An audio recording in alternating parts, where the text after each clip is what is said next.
healthy balance between rewards and punishment in intrafamilial discipline.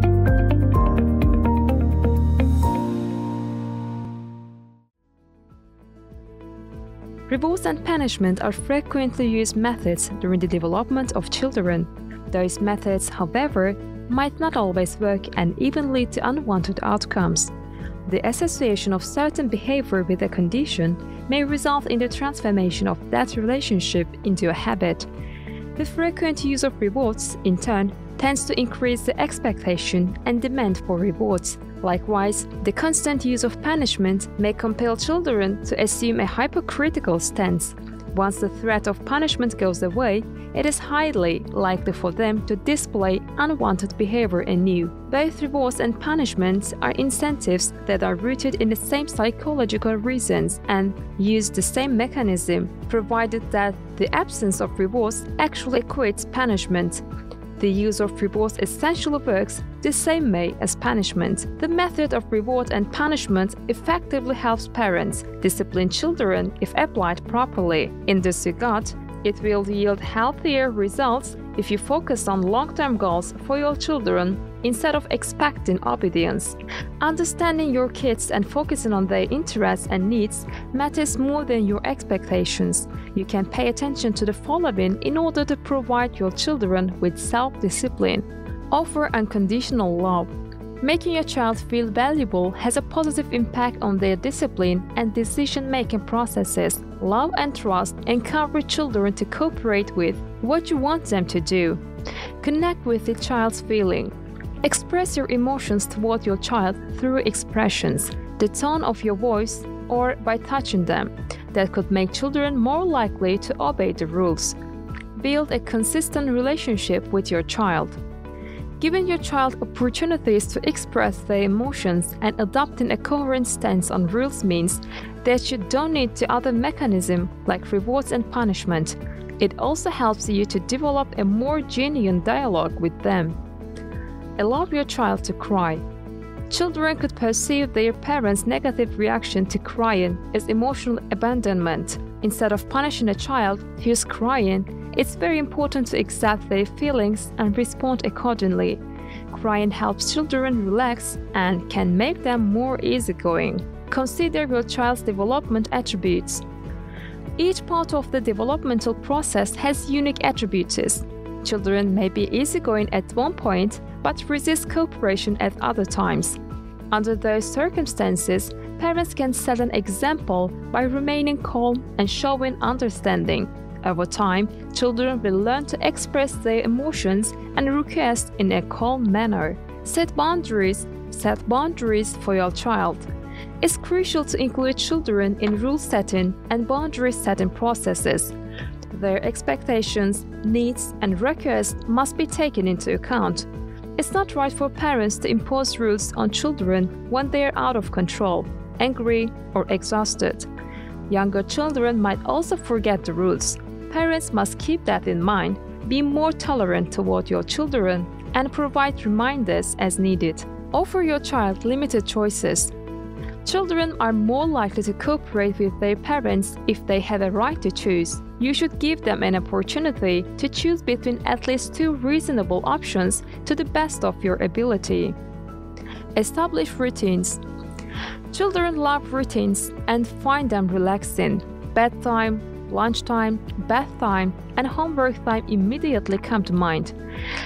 Children feel safer if there's order and repetition. Routines also help children learn to take responsibility for their actions. Focus on the reasons behind your child's behavior. In certain situations, children may express a certain need or a strong emotion through aggression, disrespect, or refusal to cooperate. The reason behind that behavior may be their wish to be noticed or understood, an eagerness to express built-up emotions, or security concerns. Therefore, parents must grasp the real emotion that results in such behavior and respond to their child's behavior accordingly.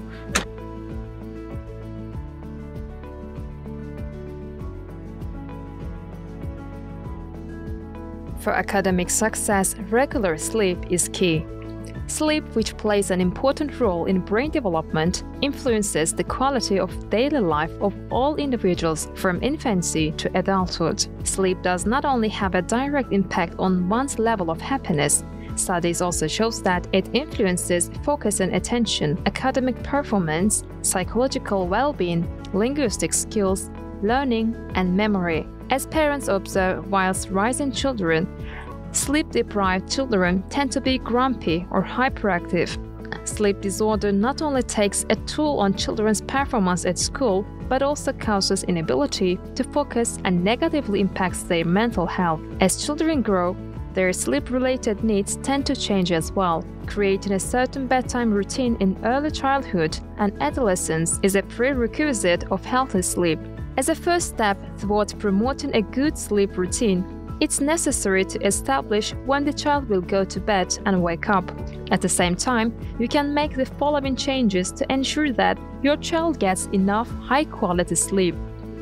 All digital screens must be switched off before bedtime. Electronics, such as computers, mobile phones, and television, signal to the brain that is not ready to sleep and should therefore stay awake.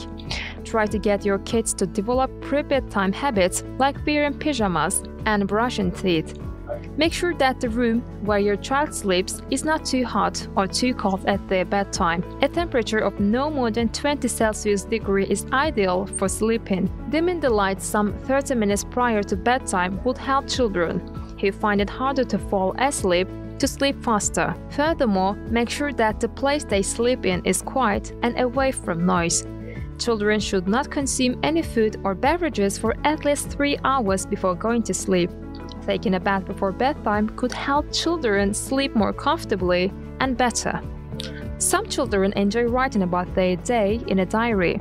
Keeping a diary, which not only boosts the immune system but also helps kids developing coping strategies, which contribute to comfortable sleep. The important point here is that the diary should be kept with pen and paper rather than digitally. It's also important to help your child to get accustomed to performing certain daily activities on a regular basis. Make sure to keep them away from exhausting activities, especially later in the day. Excessive fatigue tends to make it harder to fall asleep. School-aged children have a busy schedule involving academic, social, and extracurricular obligations that make it harder for them to get a good night's sleep. To the best of your ability, try to provide them a coherent schedule and give them some time to relax before bedtime. The adolescent sleep cycle is different than the sleep cycles of adults and children. Teenagers tend to sleep late and wake up early due to their changing biological clock. In other words, their brain development. That tendency could cause problems with going to school on time. At this developmental stage, parents need to understand their children and come to terms with this situation.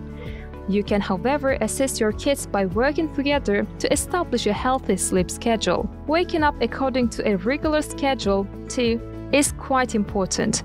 It may seem convenient to let your kids sleep in on weekends, but that could disrupt their sleep schedule and make it harder for them to wake up on weekdays.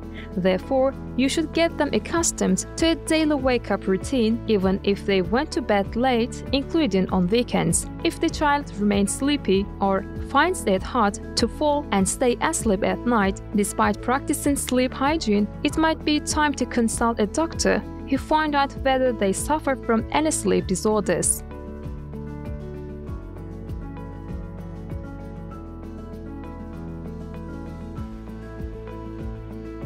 How to cope with adolescent problems as parents.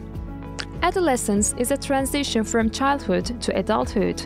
During that period, when children experience many kinds of change, their physical, emotional, intellectual, personal, and social developments tends to occur in significantly diverse ways.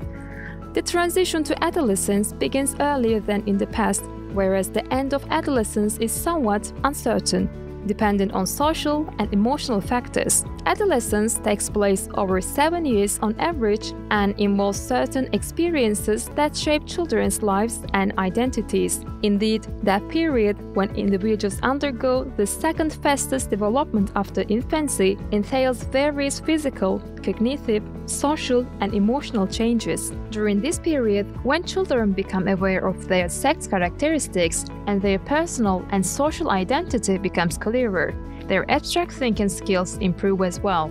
Adolescents have more advanced conceptual thinking skills than children. They're skeptical of everything and begin to develop the skills necessary to think logically about situations that they encounter.